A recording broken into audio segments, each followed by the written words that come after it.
बताएं, ये मैंने एक वर्ड बोल दिया नॉर्मल स्ट्रेस। ये नॉर्मल स्ट्रेस तो कभी भी नॉर्मल नहीं होता, वो तो वैसी छोटी मोटी परेशानी होती है। थोड़ा सा बताएं कि जो स्ट्रेस है ये कब डेंजरस हो जाता है। अगर स्ट्रेस की टाइप पे बात करें तो जैसे नॉर्मल स्ट्रेस है, एक पॉजिटिव स्ट्रेस होता है और एक नेगेटिव स्ट्रेस।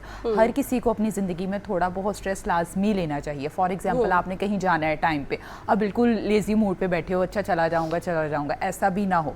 आपका एग्ज़ाम है, आप जो है बिल्कुल तैयारी नहीं करें, ये भी जो है वो गैर जिम्मेदारी में आता है। थोड़ा स्ट्रेस होना चाहिए कि मेरा एग्ज़ाम है, मैंने पढ़ाई करनी है या मैंने जॉब इंटरव्यू के लिए जाना है, तो मुझे जो है उसकी तैयारी की ज़रूरत है।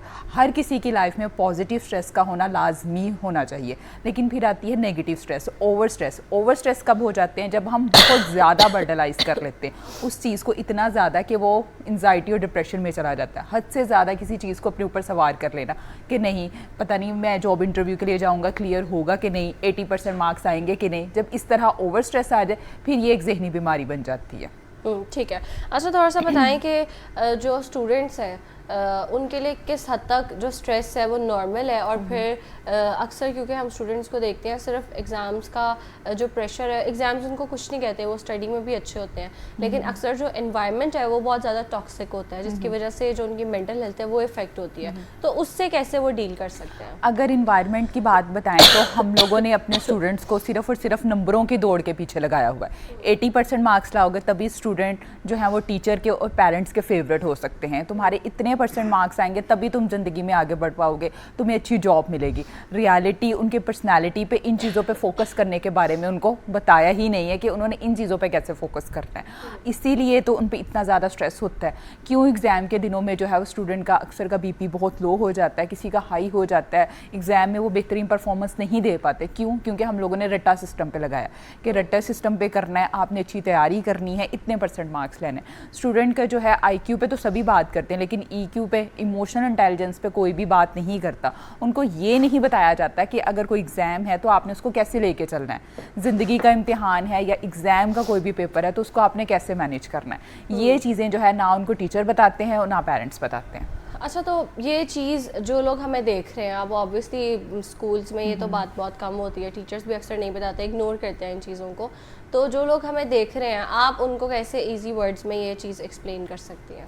सबसे पहले मैं यही कहूँगी कि स्टूडेंट्स को चाहिए कि वो डेडलाइन ना रखें। आपको पता है अक्सर स्टूडेंट जो है वो 1 नाइट स्टडी करते हैं। 1 नाइट स्टडी में क्या होता है कि बहुत ज़्यादा प्रेशर हो जाता है। आप में कुछ चीज़ें पढ़ी जाती हैं और कुछ जो है वो स्ट्रेस की वजह से वैसे ही स्किप हो जाती हैं। अगर आपका कोई एग्ज़ाम है, एटलीस्ट जो है वो 1 वीक पहले तैयारी लाजमी स्टार्ट कर लें। चीज़ों को हमेशा चंक्स की सूरत में पढ़ें कि पहले इतना पार्ट क्लियर करूँगा, फिर ये पार्ट क्लियर अच्छा करूँगा। फतिया, ये आप स्टूडेंट्स के सामने बोले ना, स्टूडेंट्स के पास एक चीज़ है कि जिस पेपर की हम सबसे ज़्यादा तैयारी करते हैं ना उसमें सबसे कम नंबर आते हैं, और जो हम एक रात पहले पढ़ लेते हैं ना उसमें हमारे मार्क्स सबसे अच्छे आते हैं। ऐसा कैसे हो सकता है? एक रात पढ़ने में फिर वही ना रट्टा सिस्टम हो गया, उसमें तो आपका रट्टा चलता है। लेकिन जिसकी तैयारी आपने साथ साथ की है उसमें आपके कॉन्सेप्ट क्लियर है, उसमें आपको ज़्यादा डीप नॉलेज, उसमें आपको ज़्यादा पता है कि हाँ ये चीज़ मेरे लिए ज़्यादा है। मैं वही तो कह रही हूँ, एग्जामिनेशन सिस्टम हमारा किस पे बेस करता है? रट्टे पे बेस करता है और नंबरों पे बेस करता है कि 80% मार्क्स लाओगे तभी बेहतर होगी, तभी आपकी अच्छी जॉब मिलेगी। हालांकि नंबरों का कोई भी क्राइटेरिया नहीं है, और पढ़ाई का और इन चीज़ों का जो है वो आपकी पर्सनालिटी पे भी इम्पैक्ट होना चाहिए। अगर आप यही रट्टा लगाते जाओगे तो आप नेक्स्ट भी यही डिमांड करोगे, नेक्स्ट किसी भी कंपनी में किसी के साथ भी जॉब करोगे तभी भी आपकी में यही होगी तेज़ी कि नहीं, मैं एट दी एंड जो है ना काम कर लूँगा। इसीलिए मैंने कहा अपनी पर्सनालिटी को ऐसे लेके चलना है कि आप चीज़ों को पहले मैनेज करो। कोई भी काम आ गया है, कोई भी आपका इंटरव्यू है, कोई भी एग्ज़ाम है, तो आप पहले से एक जो है अपना पैटर्न बनाना है कि मैंने चीज़ों को जो है वो इस तरह लेके चलना है कि पहले मैंने इस बुक की तैयारी करनी है, फिर उसके बाद जो है वो नेक्स्ट पर शफल करना है। ठीक है। अच्छा फतिया, ये बताएं कि जो टाइम मैनेजमेंट है ना, अगर वो हमें आ जाए तो जो स्ट्रेस है ना वो भी मैनेज हो जाता है। लेकिन जो टाइम मैनेजमेंट है उस पर हमारा फोकस ही नहीं होता, बिकॉज अक्सर बहुत सी ऐसी चीज़ें होती हैं हम उसको ना लास्ट मिनट तक जमा कर लेते हैं। अच्छा, ये थोड़ा सा बताएं, कुछ लोग कहते हैं कि जब तक हमारे ऊपर प्रेशर ना डले ना, कि हमें पता ना हो 12 बजे असाइनमेंट सबमिट करवानी है, तब तक हम उसको स्टार्ट नहीं करते। मतलब 2 घंटे पहले ही स्टार्ट करेंगे। और बहुत से ऐसे लोग मेरे इर्द गिर्द भी है जो कहते हैं जब तक डेडलाइन सर पे ना होना उससे पहले तो दिल ही नहीं करता काम करने का। तो ये कौन सी पर्सनालिटी टाइप है? हाँ, अगर इस पर्सनालिटी को मैं थोड़ा डीपली स्टडी करूँ तो उसमें यह आ जाता है, आपने अक्सर सुना होगा आजकल हर दूसरे बंदे का जो है वो इम्यूनिटी वीक है। इम्यूनिटी के अलावा उनका स्टमक भी वीक है। क्यों वीक है? इसी तरह से अगर आप बहुत ज़्यादा सडन कोई काम करते हो तो हमारी बॉडी में फाइट और फ्लाइट सिचुएशन मोड ऑन हो जाता है। उस वजह से क्या होता है, हमारे बॉडी पे इम्पैक्ट पड़ता है कि नहीं, बॉडी जो है वो सडन रिएक्शन करती है, उसको पता है कि ये चीज़ मुझे जो है वो अभी कंप्लीट करनी है, अभी चाहिए। जब वो अभी की बात आती है तो बॉडी क्या होती है, वो माइंड जो है वो रिस्पॉन्स करना छोड़ देता है। इसीलिए तो एकदम से आपकी बॉडी जो है वो लो चली जाती है।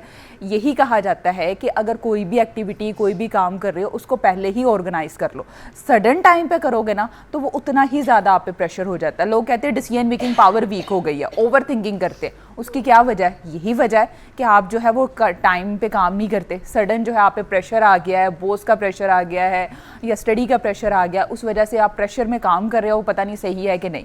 कुछ लोग कहते हैं प्रेशर में अच्छा काम करते हैं, करते भी होंगे, लेकिन आपकी बॉडी कहीं ना कहीं इम्पैक्ट तो आपकी बॉडी पे पड़ रहा है ना, आपकी इम्यूनिटी भी वीक हो रहा है। काम करने में आपको हफ्तों लग जाते हैं, वो जो आप एकदम काम से डाउन pressure करने में आपकी इम्यूनिटी वीक होती है, आपका जो है वो स्टमक वीक होता है। किस वजह से? इसी वजह से।